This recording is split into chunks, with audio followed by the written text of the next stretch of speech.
Hi, so today we are going to learn chapter 2 factorization and algebraic fractions. Expansion dalam bahasa Melayu adalah kita panggil dia sebagai pengembangan.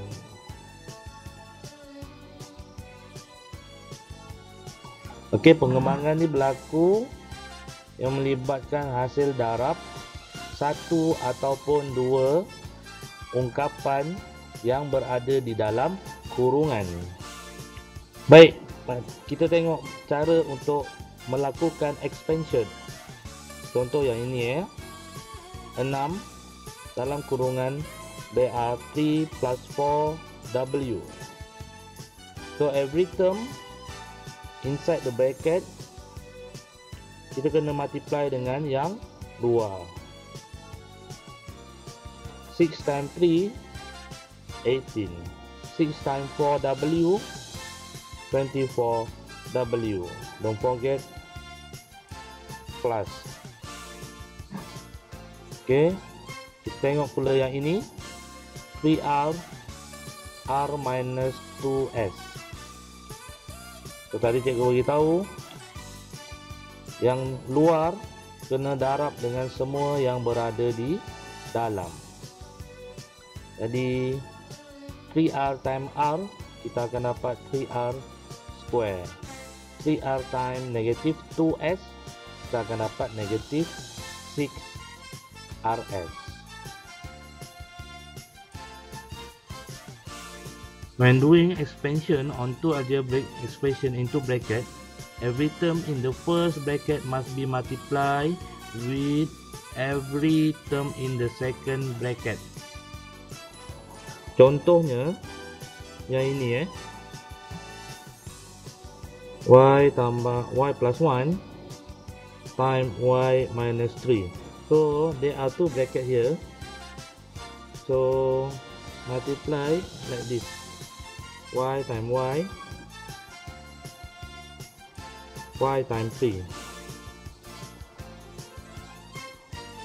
1 times y, 1 times negative 3, we will get negative 3, and then simplify it. Y square minus 2y minus 3. Meanwhile, like this one, there are no two bracket, only one bracket, but you have to remember when there is square, it means 3p times plus 2 multiply with 3p plus 2. Okay, so multiply macam biasa, 3p times 3p we will get 9p square. 3p times 2 will get 6p. 2 times 6 3p 6p. 2 times 2 4. Simplify 9p square plus 12p plus 4. Now we have to combine operation including expansion. Ini this one macam biasa juga. 3w minus 2 times 4w minus 1 minus 10w. Okay, first thing we must solve the bracket first ataupun eliminate the bracket. So macam mana nak eliminate? Kita kena darabkan lah this one dengan this one, this one dengan this one. Okay, kita sebutkan dia 3w times 4w kita akan dapat 12w square.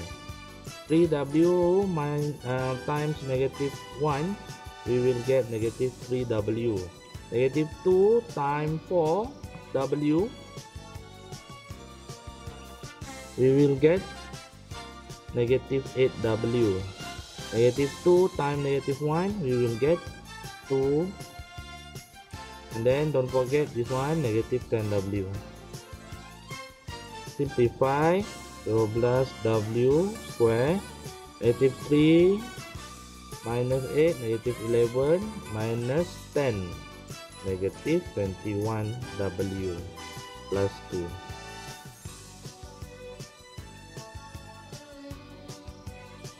Next example, R minus 3T square plus 4RT.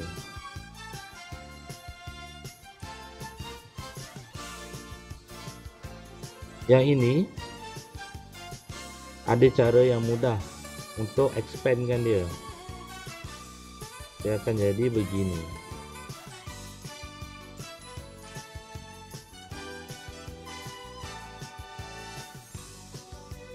Okey.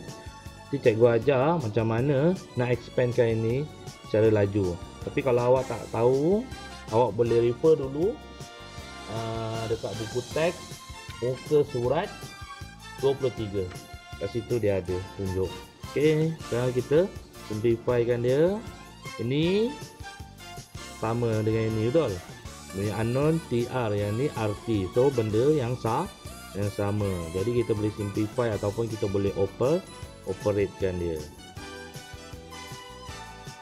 So inilah jawapan akhirnya.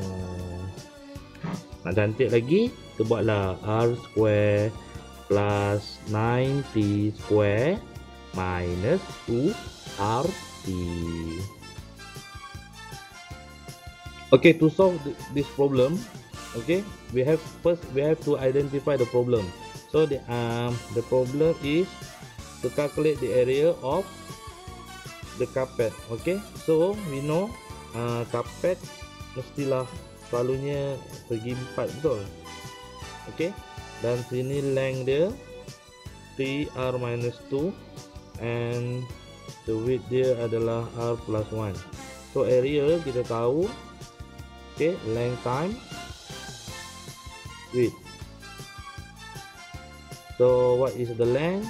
3R minus 2. Width dia R plus 1.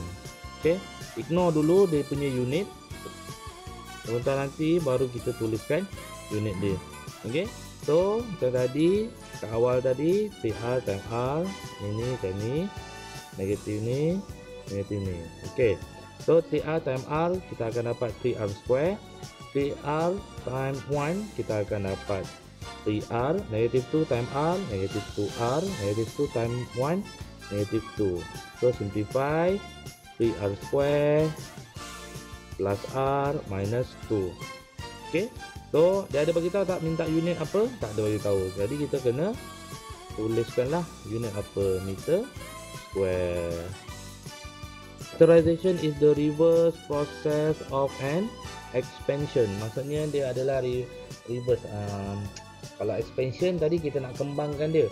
So sekarang factorization adalah undur ataupun reverse kepada expansion, iaitu kita nak kuncupkan dia semula. Okey. So simple saja. Contohnya dekat sini factor of 5p are 1, 5p and 5p. Macam ni kita boleh dapat? Kita boleh dapat daripada sini. Okey, masa form 1 dulu cikgu dah ajar dah macam mana kita nak menghasilkan 5p. 5p terhasil daripada 1 darab 5p ataupun 5 darab p. Jadi 1 adalah faktor 5p, 5p pun adalah faktor bagi 5p, 5 adalah faktor bagi 5p, p adalah faktor bagi 5p. Senang cerita, faktor adalah yang boleh membahagi sesuatu tanpa apa? Tanpa baki. Masih ingat lagi berkenaan dengan common factor? Common factor adalah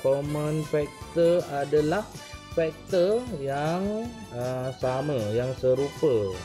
Okey, sekejap lagi kita cuba tengok apakah itu common factor. So sekarang kita terus tengok kepada contoh yang awak boleh baca sendiri.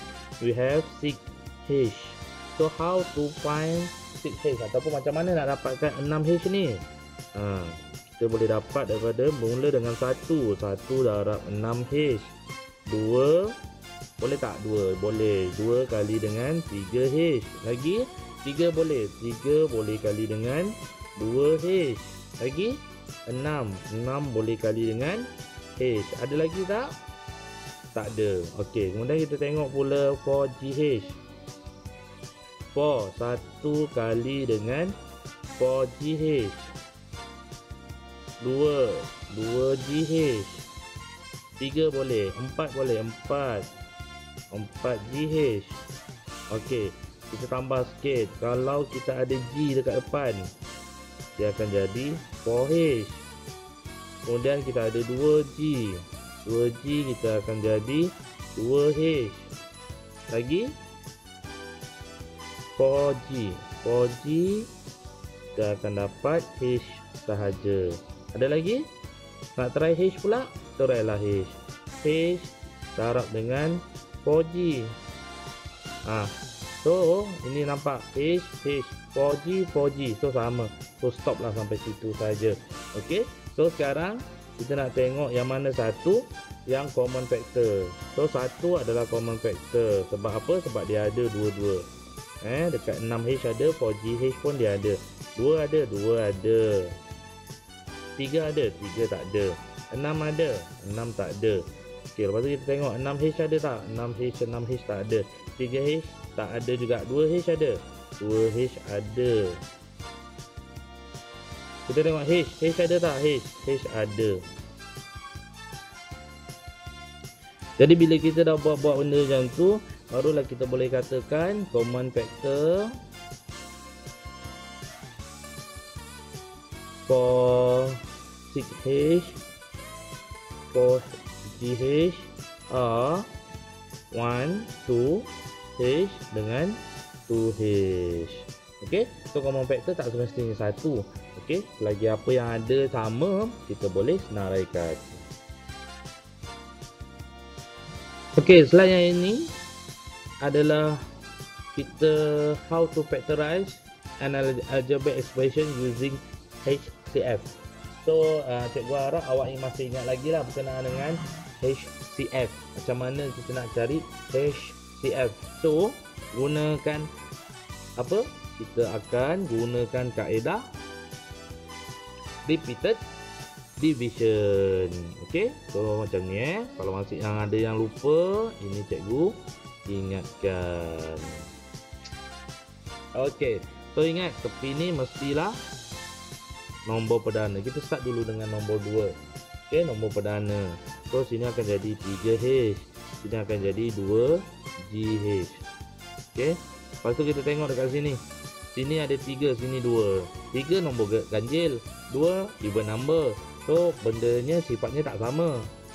Kemudian kita ada H, so kita bagilah dengan H.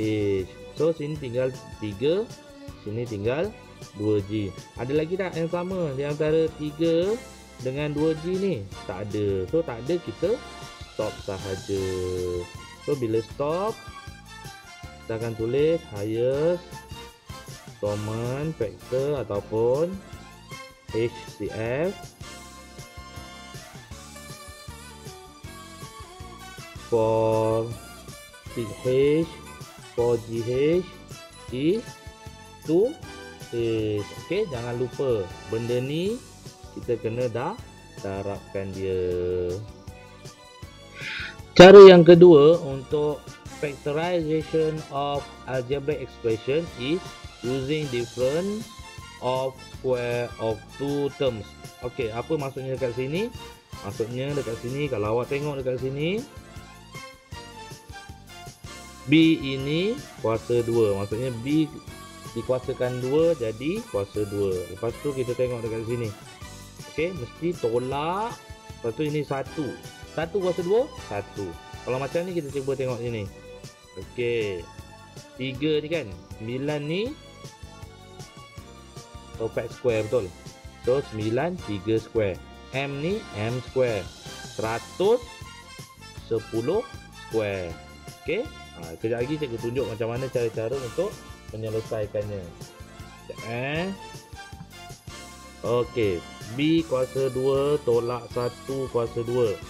Okey, so dia akan jadi B tambah 1 B tolak 1. Itu je. Okey, yang kalau yang ini kita tahu 9 ni adalah perfect square, so dia akan jadi 3M tolak 10 darab dengan 3M tambah 10. Nah, sebab ni 3 kuasa 2. Ni M kuasa 2. Ini 10 kuasa 2. Semuanya tu kuasa 2. So kita boleh faktorkan macam tu je. Okey, yang ini pula 5 bukan perfect square. Jadi kita kena buat something lah. Kita kena factorization dia macam mana tadi? Kita gunakan HCF dia. Okey. So sekarang 5K kuasa 2 tolak 80.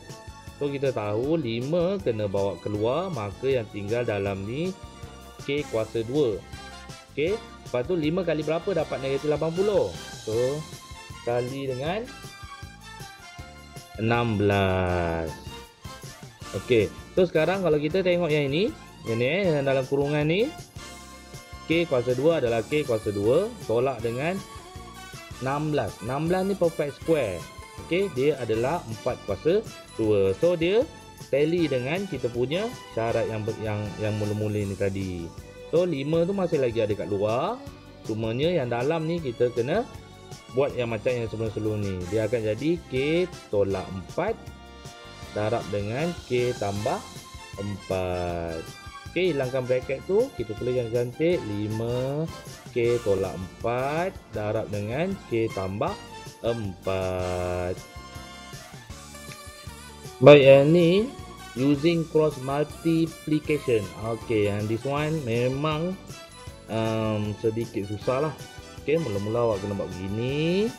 Setelah awak kena salin X square 9 tambah 9, betul, and then negatif 6x.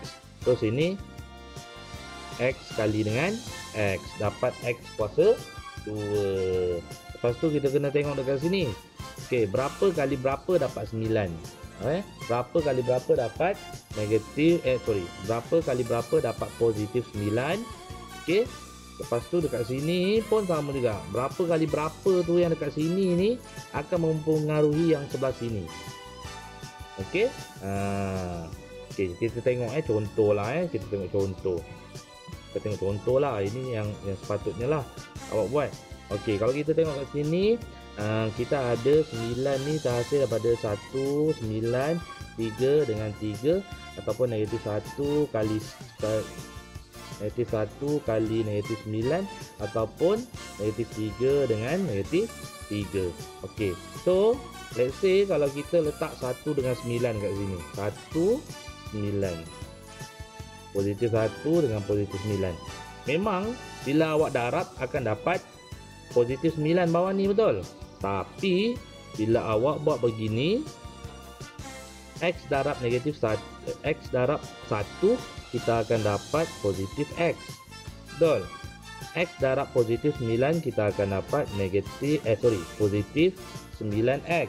So bila kita tambahkan atas dengan bawah ni, okey, dia jadi tak negatif 6x, dia tak akan jadi negatif 6x. Jadi yang ini kita tak boleh pakai. 1 dengan 9 ni pun tak boleh pakai. Sama juga dengan negatif 1, 9. Okey, kita cuba pula nombor lain. Sekejap, cikgu padam. Kita cuba pula nombor 3. Positif 3 dengan positif 3. Okey, positif 3 darab positif 3 memang dapat 9. Tapi bila kita darab, sini akan jadi positif 3x. Sini akan jadi positif 3x, betul. Cuba awak kira positif 3 tambah positif 3 dapat tak negatif 6x? Tak dapat. Jadi yang ini pun tak boleh pakai. So kita ada lagi satu je, iaitu negatif 3. So kita negatif 3, cikgu guna warna purple lah. Okey, negatif 3, negatif 3. Okey, negatif 3 darab negatif 3 dapat positif 9. Yang ini akan jadi negatif 3x. Ini akan jadi negatif 3x. Okey, negatif 3x tambah negatif 3x. Dapat tak negatif 6x? Dapat. Jadi inilah sebenarnya, ataupun nombor-nombor ni lah yang kita cari ni. Yang ini yang kita cari sebenarnya. Maka untuk jawapan akhir kita akan buat x tolak 3 darab dengan x tolak 3 sama dengan, ataupun Ini X square tolak 6X tambah 9. Kita faktorkan, dia jadi yang ini. Okey. Okey, yang ini, yang cara yang keempat ni adalah common factor involving 4 algebraic term. Okey, yang ni dia tidak melibatkan kuasa 2 lah. Okey, dia hanya biasa sahaja. Okey, dia masuk cikgu tak ada kuasa 2. Contoh macam sebelum ni kita ada group 3 sebelum ni, HCF. Itu kalau kita boleh tengok dia punya term tu lebih kurang. Okey, lepas tu kita ada square of two term tu, itu yang ada kuasa 2. Sama juga dengan cross multiplication yang ketiga tu, dia ada kuasa 2. Okey, yang ini dia tak ada kuasa 2, dia bagi macam tu saja. So cumanya kat sini kalau awak tengok sini ada PQ, sini ada QR, sini ada PS, sini ada RS. So unknown-unknownnya tu berterabur. Okey, so untuk menyelesaikan dia senang saja. Let's say kalau awak nak mulakan dengan P. Okey, P, kita tengok sini PQ dengan PS. So Q tambah S. Okey, settle lah kan. Kita dah guna dah PQ dengan PS tadi kan. Okey, kemudian kita gunakan pula apa? Kita gunakan pula tambah dengan R. Q tambah S. So kalau awak tengok dekat situ, tengok ni, QS, Q tambah S, Q tambah S. Benda yang sama, betul? Itu membawa maksud dia adalah common factor bagi kedua-dua term yang ini. Okey, so macam mana kita nak selesaikan seterusnya? Kita buatlah, kita bawa keluar Q tambah S ni keluar, maka yang tinggal kat sekarang ni P tambah R. Gitu. Okey, so tak naklah kurungan macam ni, so kita buat sama juga macam Q tambah S tu. Dah siap. Tak percaya? Cuba awak expandkan dia. Okey, Q tambah S, P tambah R. Okey, kita darab ini, darab sini. QP tambah QR. Kemudian yang ni, dua ni tambah SP tambah SR. Okey, QP ada tak QP? QP ada. QR ada tak? Ada QR. SP ada tak? PS samalah tu. SR, RS sama. Nampak? Gitu.